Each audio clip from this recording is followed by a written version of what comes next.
This is Ben Stanton, lighting designer. This season I had the privilege of lighting the revival of Spring Awakening on Broadway. Working with the amazing Deaf West Company has been a highlight of my career and a lesson in what makes theater powerful.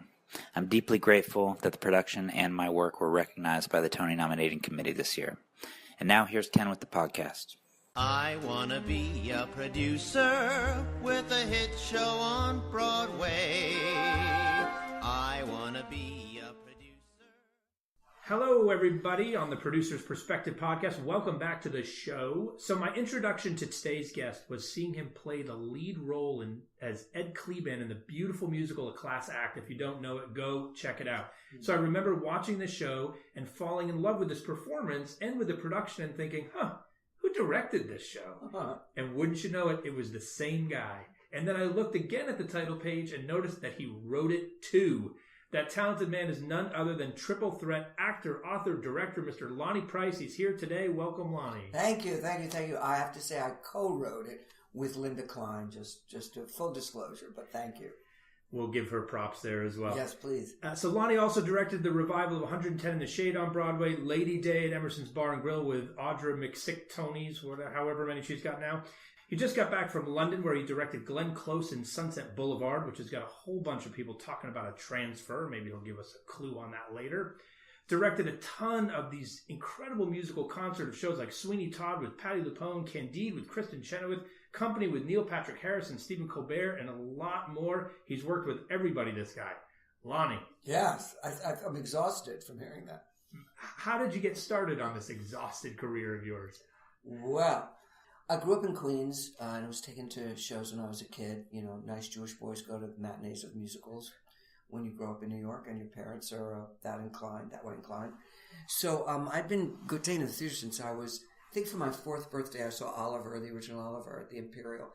And I just wanted to be an actor. My parents were very stupidly supportive of it. They loved the theater, and my mother was a frustrated actress, I think, in some ways, and my dad was a trumpet player. And my sister, for our birthdays, we'd get to see whatever hit musical happened to be around. And so I always knew I loved it. We had all the albums at home, and we'd play them. And so I was kind of very unifocused about it. And I went to Performing Arts High School and then Juilliard. For a year, I dropped out, and I started getting work as an actor.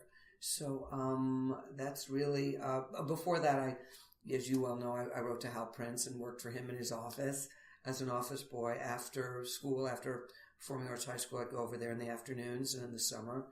And I was a PA on Pacific Overtures when I was 16 and watched them put together that show and was at the recording of the album. I mean, Hal and Steve were my heroes, and so I wrote them letters when I was a kid, and they wrote back and sort of invited me into their world, which was,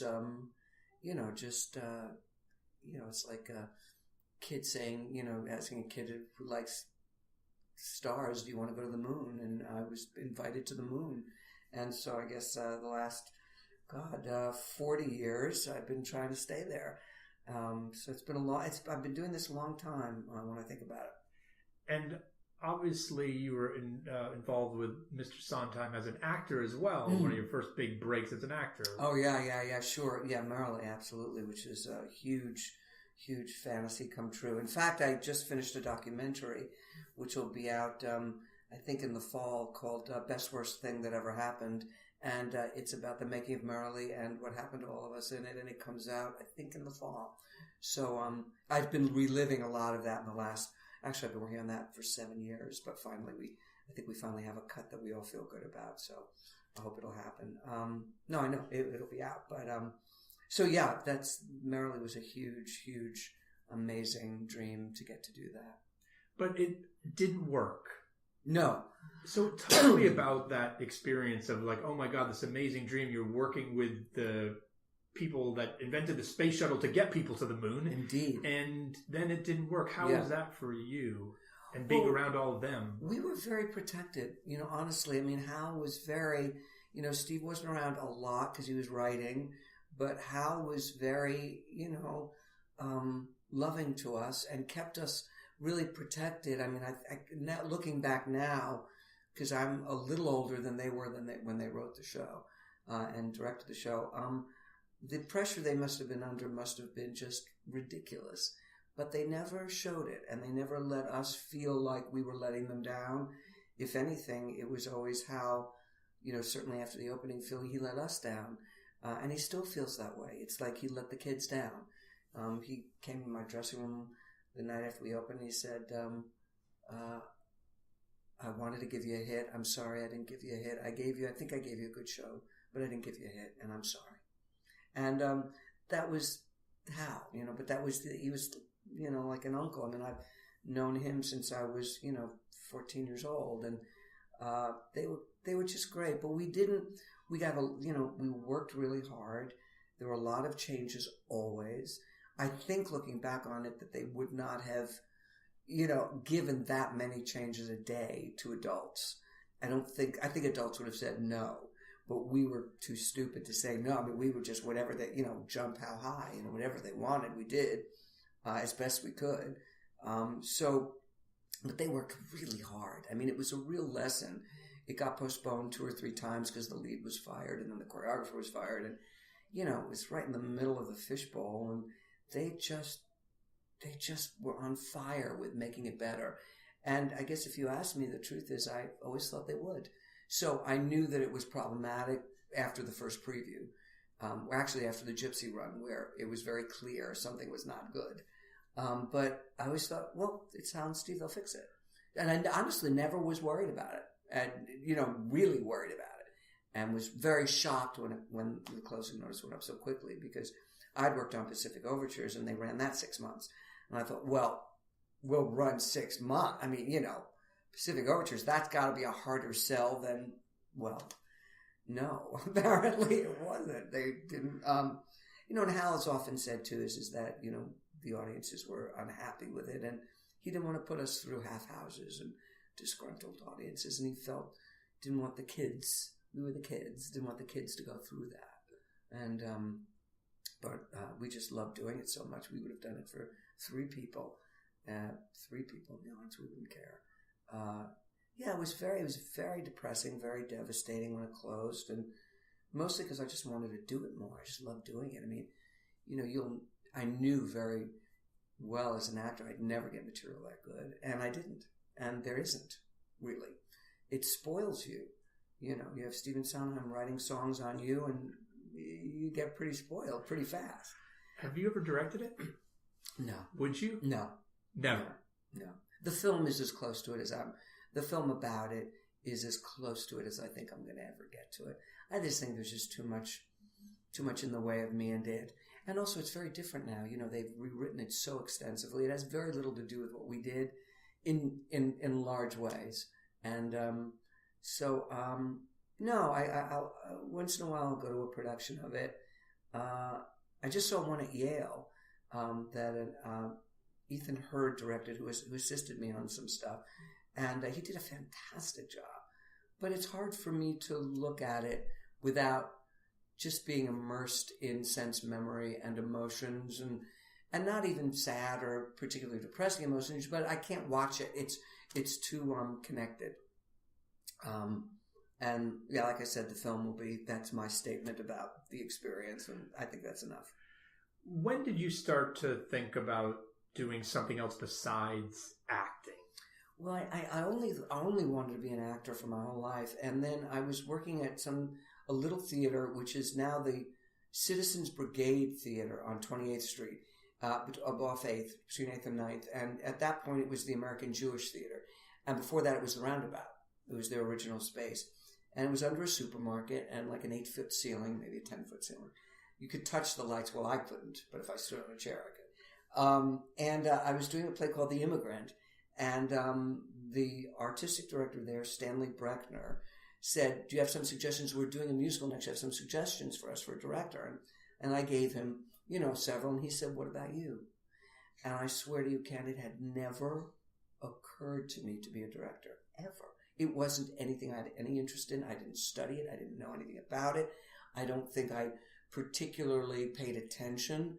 I mean, I'd had good directors and bad directors, and or less good directors, and but I thought, wow, well, either I'll be an actor who wasn't a good director, but I'll learn something, or maybe I'll like it and be good at it, and maybe this would be another thing to do. And from the minute I started, it was just, oh, this is much better. I like this much better. What do you think it was, if looking back on it now, if you could step out of that experience, what do you think he saw in you that made him think you could do it and do it well? No, it wasn't just he didn't just say, Lonny, what about you? He had he saw something. That's it. No one's ever asked me that. I don't know, except that some of my friends would tell me that I had been directing for years. And I said, what do you mean? But a lot of times, you'd have I had great directors, but I also had very ineffectual directors who wouldn't do anything or say anything. So after a little while, you go, okay, well then I think I'll come in there, and then Gary, you'll come through the window. Is that all right with you? And they'd kind of go, they wouldn't really respond much, and so you wound up taking care of yourself by sometimes having to direct yourself, stage yourself, because not all the time were the directors. They didn't care about acting a lot of them, about the picture, they were very not into. So I wound up sort of, I guess, learning how to do that. But honestly, I don't know what he saw in me. I mean, I really don't. But God bless him, because from the very beginning, it felt right. I mean, the great thing about directing is you're not trapped by your physicality. I mean, at a certain point, my hair fell out. I'm 5'6". I'm only going to play the Jewish nerd accountant in the corner. And at a certain point, I had said about all there was to say about that style and that character. So for me, it was, the roles were diminishing in terms of my accessibility, my ability to convince producers and directors that I could be other than what they saw. But when I was younger, I was playing South Africans, and I was playing East London kids, and I was playing everything. But then, I direct Irish plays, and I direct South African plays, and I direct all kinds of plays that have nothing to do with my ethnicity. And that's very freeing. And the other thing I have to say is that, I really felt sort of looking in the mirror was not, as an actor all the time, was not helpful for me to grow up. I really felt in some ways I wouldn't be a man if I kept being an actor, because I was always begging for a job, and I was always having daddy choose me. I was always, I like being the father, and it suits me better than being the kid. I find that a very nervous place to be, but if I'm in charge, I feel okay about that. And I like taking care of people. So it was a great way to have that aspect of my character exercised. But I remember the costume parade of the first show, and a woman came out, and I said to the designer, God, I think that's a really unattractive dress. Can we do something about that? And the next day she had a new dress, and I thought, oh, well, I could get used to this. As an actor, you're always going, this is itchy, and this is a little tight. They're going, yeah, we'll take care of it. Yeah, don't worry, just go on. Just do your thing. Don't bother us. And as a director, you just say something, and something changes, and that's very heady and powerful and a good feeling, and encourages your, critical thinking in a lot of ways. And so I just loved it. And I haven't lost my love for that. But performing really was done. I was done. I had enough. What do you think is the most important skill that a director needs to have today? Is it, they're all different. There's concept directors that come up with big concept. There's visual ones. There's dramaturgical. There's ones that work with actors better than others. What is what you think you need the most, and what you do best?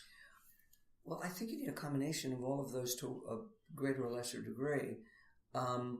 I'm best with the actors, because my feeling honestly is, if the actors aren't good and they're not making a connection with the material and the audience, the rest of us doesn't matter much.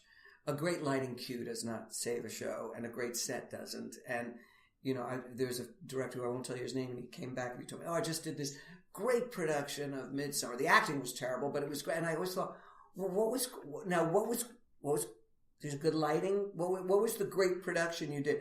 So to me, it's always been about, because I come from an actor's point of view, Are you reaching me? Am I connecting with you? Do I care about you? So to me, the acting is always the most important thing, because I do really think good material and good actors, and we could do it in your living room and make theater. So I think that's very important. Certainly the mise-en-scène, all of that is enormously important, because then all the designers and everybody are working on the same show. And that's very important. That it's the same, that it's, even though it's a shared vision, it's one vision that is driving it, and that everybody kind of falls in line to. So I think that's very important. Having a great visual sense is important. Sense of movement on the stage, I think, is important. There's nothing that you mentioned that isn't important. Certainly for a new show, dramaturgical skill is invaluable. But everything you mentioned is you need some form of it or some degree of it. Otherwise, you probably won't succeed. Or you need to get good help around you and know that you don't know. I mean, it's fascinating about, like, say, Jerome Robbins was, on West Side Story and Gypsy, he had a director who directed the actors. William Daniels, I think, directed the actors in Gypsy, and Jerry Friedman directed them in West Side. He knew he didn't know about that. And he was smart enough and egoless enough, although I don't know that anybody would say Jerome Robbins was egoless, but to say, that's not I don't help. And I think that that's a great lesson, is when you don't know, there's nothing shameful about saying, I don't do this well. Who does? Who could be of use, of service? So, anyway, I don't know how I got on that. So you start directing, you're starting to build your directing resume, and then where did the writing come into all of this? Oh, yeah. Peculiarly, I was working with Joan Rivers on a show called Sally Marr and Her Escorts, which was about Lenny Bruce's mother, who Joan wanted to play and who Joan knew very well. And we had a mutual agent, Bob Duva, who said, I want to get you together with Joan. And I wasn't directing long. And I met her at her place across the street from the Pierre, and, dog was there. And it was just a bizarre thing. I mean, she was in, I think it's Amy Simple McPherson's ballroom was her home. And it was just filled with, the ceiling was all painted and it was all gold leaf, and it was just insane. It was just this ridiculous, and she had a butler and a maid, and, there was Joan Kaminsky from Larchmont with the butler. And we just had a great time, and we started working on the play as a director. And then she, it needed some work, and so I started doing some dramaturgical work, and she said, will you co-write this with me? And I said, sure. And then we brought in Aaron Sanders, who worked with us, and I became a writer. But I'd always loved writing, and funnily enough, Jim Walton and I from Merrily wrote songs together as Charlie and Frank. I actually love writing lyrics, and Stephen Sondheim was always very encouraging of mine. I had forgotten. I found some things doing this Merrily documentary where I did some lyrics, and he was like, no, you really should do this. And stupid me, I was like, oh, yeah. But he was really encouraging of it, and I found it too lonely, writing. I like being in a room with people, and the yellow legal pad by myself for hours a day was something that I think was just too depressing to me. It wasn't a good fit. But I still love writing. And then co-writing on the book to Class Act was, again, came about sort of like that. Do you want to direct the show? And then do you want to write it? Because my ideas were always very specific, and they were writer ideas about how to structure something, or a point of view that needed that person to infuse it with it if the writer wanted to go in that direction. And then I wrote a show called Kiki Baby, which we did at Nymph, and I've been working on that for like 30 years. Just like this crazy. I'm a dog with a bone. The documentary took 7 years. Class Act took 5 or 6. For better or worse, I don't give up. It's that Churchill thing, never give up. It's I don't know. They must have branded me with that at birth, because I stick, and sometimes I shouldn't, but I do. Yeah. On something like a class act or anything else where you're wearing multiple hats, how do you maintain your objectivity in those Very times? difficult. Class act was an idiot thing to do. I mean, I was really... Well, you did it incredibly well. Thank you. I really appreciate that. Really appreciate that. But we had the lead guy was supposed to do it, and he backed out like a week before. Literally like a week before, and it was at Manhattan Theater Club. And Lynn Meadow, who knew Ed Kleban, and I was just desperately, we offered it to like Brian Darcy. We offered it to everybody. And Ed was, a slightly attractive guy from the Bronx, bald guy from the Bronx, Jewish guy who wrote lyrics. And I was offering it to Brian Darcy. I was offering it to people who really, I guess, weren't right for it. And Lynn said, I knew Ed. In fact, she knew him very well. And said, this isn't going to fly unless that guy is right in the center of it. You're right. What do we do to support you doing that role? And this sounds very egotistical, but I did it because I wanted to protect the show, because I thought, she's right. And I hadn't acted for 10 years before that. I was done. I was so done. And I thought, well, this means too much to me. So I did it, and I had an associate director. On Broadway, Stafford Arima was my associate director eventually. But at Manhattan Theater Club, maybe Stafford was there at that point. But it was hard on the actors. What was really bad is that you're doing a scene, and then you give the actors notes. They didn't like that much. And I don't blame them. There was nobody, so in retrospect, I think the show would have been better without me. And I wish I didn't do it in some ways, but I know it wouldn't have gotten on if I didn't do it. So it's a mixed thing, but I don't recommend it, and I would never do that again. Ever. It's ridiculous. Lunacy. Directing, co-writing, and starring in something was ridiculous. It made no sense at all. So never again. Well, the final product was truly something special. It's one of my fondest memories in the theater. Actually, there was just something very special about it. It's a beautiful piece, and it means a lot to me. And I'm glad it meant something to you, because it was very much in my heart. I mean, that's another thing is it's like when you find something that you just love like that. It's I don't give up on it. I just force it through as best I can. So I'm glad you liked it. You've been involved with a lot of revivals. How do you approach a revival as a director? What's your first step? You take something like Camelot. You did a Camelot, right? Like, how do you sit down and be like, okay, I'm doing Camelot. What am I going to do to make that now interesting today? Well, Camelot's particular places, we made it very multicultural. And in fact, the little boy at the end was of Arab descent, So what we tried to do is make it not be... I always try and make it relevant in some way to the present. And, something my set designer James Noon taught me is you don't just, do a show, and Sondheim's like this too. It's not like you just do the show. It's like, what is the space the show happens in? What does it mean in this time? What does it mean in this space? Who are the actors? How do you take what is there and not try and force them into making a piece of theater, but you make the piece of theater around what is there and what is real. And that has been very useful to me, is to look and see what it is I have to work with and not impose some concept on it and shoehorn something together, as opposed to go, well, we're in the Philharmonic, we're at Avery Fisher, now Geffen Hall. It's something else. It's not the same as it opened at the Majestic in the 60s. It's not the same. What is it for this place? What is it when you put 50 orchestra members on stage? What does that do to it? How do the givens of each production inform the work, and how does it reflect the work and hopefully what the authors were trying to do? So each revival to me, or whatever we just finished Sunset, and, it's very different than the original production, which was a little bit grotesque. She was grotesque and grand guignol. And Glenn was very open to, I said, gee, let's do something else. And she said, yeah, I don't want to do what I did.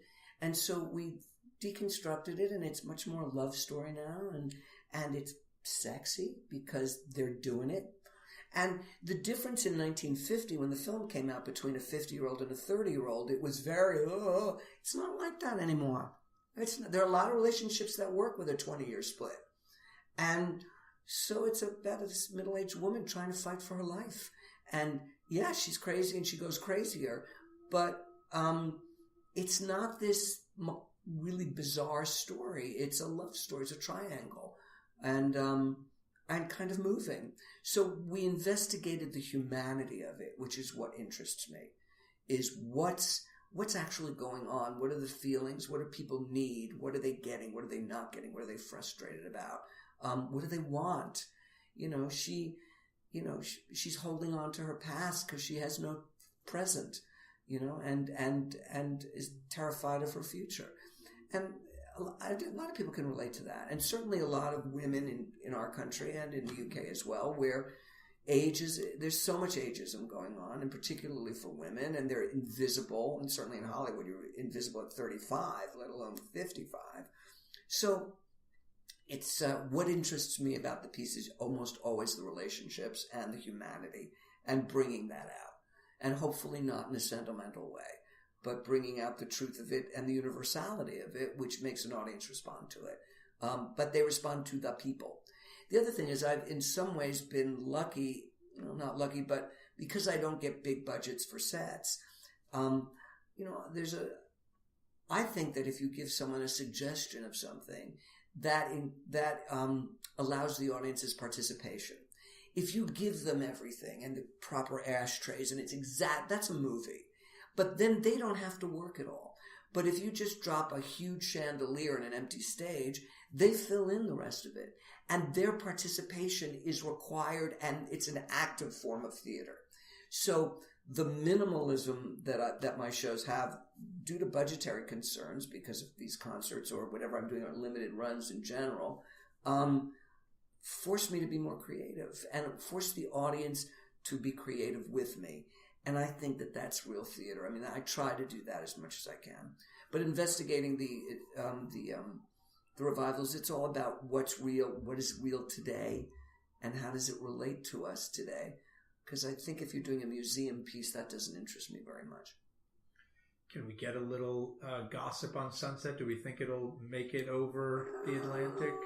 Glenn really wants to do it. I really want to do it. The producers really want to do it. So I'm hoping it'll be okay. I can't tell you when because I don't know. But I know that there were, meetings this week, and we'll see. It's hard to get a theater, and it would be limited because she doesn't want to do it forever. So I don't know. But I have a feeling it'll be here in some form. I just don't know when. I hope so. So you have worked with these, I can't even say stars. They're like, they're constellations. They're so big. I mean, yeah. Glenn Close, Patti LuPone, all these major, major stars. Yeah. What's that like? Obviously, they're very different from one another, I would imagine. And lots of, from resume credits to egos to all the stuff you have to deal with. I'm maybe I love stars. I mean, I've dealt with some really tough ones, and so none of them intimidate me anymore. I'm not frightened of any of them. I mean, I'm not that any director would be frightened, but it's, I guess because of being an actor, that I know what they're going through, and I'm there to help them. And I think they know that pretty quickly, that I have no interest in, I'm not authoritative. And I'm not like beating them with a stick, or I'm not there to humiliate. I'm there to help them. I'm there to. If they're not good, I'm not good. I only look good if they look good. So I'm their best friend. I'm just I sometimes think it's like with Audra. I've been given this gem, this insane jewel, and so my job is to set it in a way where the light refracts it most brilliantly, and everyone sees how genius and how brilliant that stone is, that gem is. That's my job, is to make them look fantastic, because that's what we go to see. We want to see a great performer and a great performance. So I think they pretty much know that that's my goal. So we do it together. It's like, come on, take my hand. Let's figure out the best way that you're going to make that you're going to have a triumph in this. And I love it. It's very just fun for me. And also, stars are stars because they're extraordinary. They are amazing. I mean, Audra, Glenn, Patty, Emma Thompson, please. You're in the room with these people and they have so much to give. They come into it with just so filled with experience, richness, and gifts. And it's a pleasure to work with them. I've been very lucky. So Caldwell, Eli Wallach, all of the Gabriel Byrne, all of the actors I've worked with have just, it's just what a gift to get to be in the room with them and to watch them put it together and to help them with it. It's the best part. To me, it's the best part. I'm just thinking about the words you've been using. We hear about directors being called captain of the ship and all these things. And you, of course, you called it, I'm like the father. I like being the father. And you just said, I like to take their hand and do this together. Yeah. It's a real loving relationship, obviously, you have. Yeah, I do. It's fun. I fall in love with all of them. I've never really, I'm gay, but all the leading ladies, I just fall, you can't not be in love with Audra McDonald. You just cannot be in love with her. You're just in love with her. I mean, how could you not be? You'd be crazy. Or Emma, or, it's fucking Emma Thompson. Holy shit. We're playing and we're figuring it out. And, Emma was a wonderful person to work with because Emma just made you feel like a genius. Anything you said to Emma was, that's brilliant.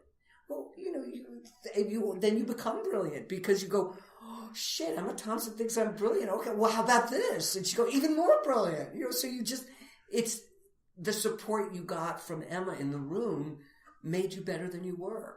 They're all different. Oh, she's very challenging. I'm a better director because she doesn't say yes all the time. She says, why? Why? I got to figure out why.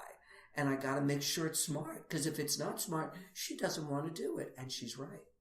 So Audra makes me better. Audra totally makes me better because she's, Lady Day was, almost like having a kid together. We worked on it just in a room all by ourselves mostly. And, but it's very much, it's really a collaboration. The one thing I will say, if I walk out of this building and get hit by a bus, the only thing I will say about the work is that it's all collaboration, and anybody who takes credit for anything is a fool. I can't take credit for anything I've ever done. It's not just me. It was everybody. It's only good. Sunset's good because the set's good, because the lights are good, because she's amazing, because the rest of it's good, because the orchestra sounds great. It's not any one person. That's folly. The best, and it's the best, most fun thing. The documentary had 5 editors. I can't take credit for this. I made a mistake a lot, and then I just kept at it until the right people presented themselves and we were able to figure it out. But I never say the documentary is mine. It's not mine. It's everybody's. It's everybody who ever worked on it. And so that's a good place to be, and to be comfortable with that after all these years. The best idea wins, and it doesn't have to be mine. And it really doesn't, because I'd rather have much smarter people than me in the room so I can learn from them and we can exchange ideas and bounce off each other. So, it's all just collaboration. You've done a lot of shows that have been recorded or captured, right? Yeah. And what do you think about this for the future of Broadway? Do you think we should be doing more of this? Do you think every show should be captured? What do you think about streaming theater or any of the National Theater live concept? Well, I filmed a lot of them, and I filmed a lot of mine. And I love filming mine. Mostly because sometimes when people direct cameras for television, they're what I call covering it, but they're not directing it. For instance, when you watch, I'll just take one of mine, Company with Neil Patrick Harris, a lot of people are talking, but what's interesting is his reaction to them. So I'm on him hearing what they're saying because that's going to drive the plot.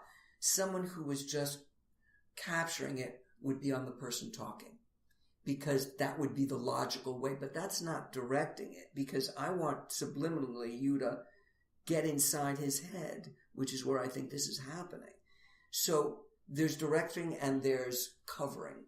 So I think when they're directed, I think they can be thrilling. I just did Gypsy with Imelda Staunton, and I saw a screening of it last night on a big screen because I never could see it on a big screen. And you can't buy a close-up what that means to see a performer that good, that committed, close up and see both their eyes. Now, if we're talking, and if there's a camera here, if it was a theater, no camera, they just see half our face. But I'm here and I see both your eyes. I direct stuff for camera that I direct for the stage, and I go, oh my God, that's what they were doing? Because I only got half of it. But you get all of it, and it's, when the actors are good, it's thrilling. You know, Audra on the HBO Lady Day is very different. She was beyond everything on stage. It's a different kind of beyond when you're just looking at her eyes and seeing what's internally going on. So the answer to the question is, I think everything should be filmed. I'm so sorry that all the shows I saw as a kid are memories to me. You know, I love the Lincoln Center Library. If I die, if I ever have any money, they're getting it. Those captures, and now they're beautiful. They're 3 cameras or 2 cameras, but it's also very important that, and I said this to Patty once too, I said, they need to know what you were great at. You'll be in books of the great Patty Lupone, but if they can't see it, it won't mean as much. And it's important to capture those great performers for the next generation. I don't know who Ellen Terry was. I never saw her. I don't know who Lorette Taylor was, except for 10 seconds of a film. Why was she great? I have no idea. I just have to take it for granted. I have to I guess she was great because they said she was. But, you know, you capture Audra, you capture any of these people, and I get emails from Australia or something going, I never would have seen that. I never would have seen those people. And so I think it's a service to do it, and it's really important. When it's done well, even better. But yeah, you answer your question, I think it all should be filmed, and it all should be filmed well. You know, people should take the time and do it. And you know, I edit for months those things, and it's real important to me that they're forever, and that they represent what we did well. Any shows that you would love to do that you haven't yet? Is there something on your wish list? I don't have a lot of that, I gotta tell you. I don't really have a lot of that. I'd always wanted to do a Brigadoon because I just find it moving. I find that whole idea of the village coming back to life for love just kind of swell and great. And I'd love to do another Night Music. I really love that. I've kind of actually done in the revival thing most of what I wanted to. I mean, done almost all of Steve's except for Merrily, and I'll not do that one.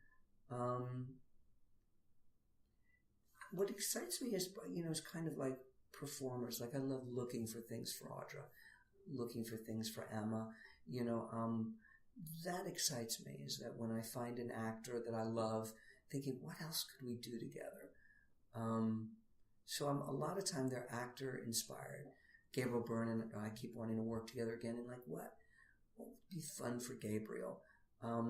So I kind of think more as an actor, how do I get to work with these other actors again? And then how to create for them, because that seems to be sort of how I do it. You got a lot of great advice when you were starting out. Any advice for the 16-year-old, 18-year-old kids out there that I want to be Lonny Price when I grow up? Get a better dream. That would be one advice. What piece of advice? Any advice? It's so hard. I think it's a really hard business. I mean, I think it's a really brutal, really hard business. And what I say to actors a lot is, if there's anything else you can do, you should do it. And do this on the side. Do this, on Saturdays and on weekends and at night. And amateur theater is a great thing because no one's trying to be a star. They're just doing it because they love it.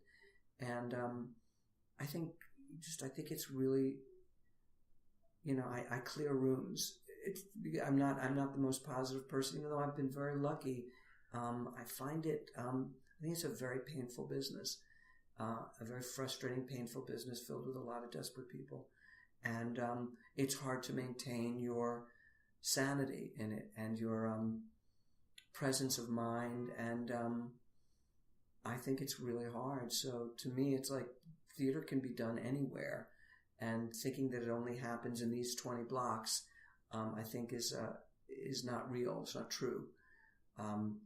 So my advice is try and talk yourself out of it. And if you can't, those are the people that have to be here. But there's a price to be paid. I don't know anyone. I know, people who are very famous. I know people who are starting out. I don't know anyone who hasn't paid a great price to be in the theater and to be part of it. There's great joy in it, but it ain't for sissies. It's a tough place to be. So the New York Theater. So, if you have to do it, do it. But if you can do anything else, go do that and do this on the side, and you'll still love it. You won't get bitter. Okay, my last question, which is now being called my Genie Question. I want you to imagine that the genie from Aladdin comes to you and says, Lonny, I want to thank you for your incredible contribution to the theater by granting you one wish.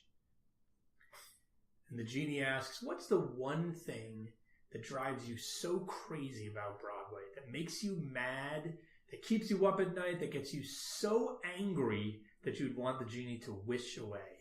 And you can only pick one. It's so easy. It's all too expensive.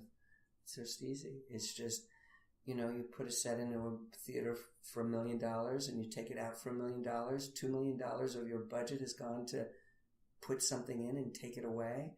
There's something wrong. It's not right.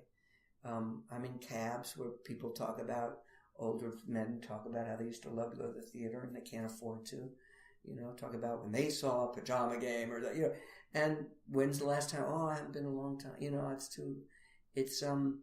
We've priced ourselves out of the world. And, I think it also means that the kind of theater we see is catered in general to people who have the kind of money to pay $150, $250 a ticket. That doesn't seem to me to be very healthy. But I think, Hal Prince said many, many years ago, why he left the League of Theater, the producers and all that, is he says, shut it down. Let them strike. Start again.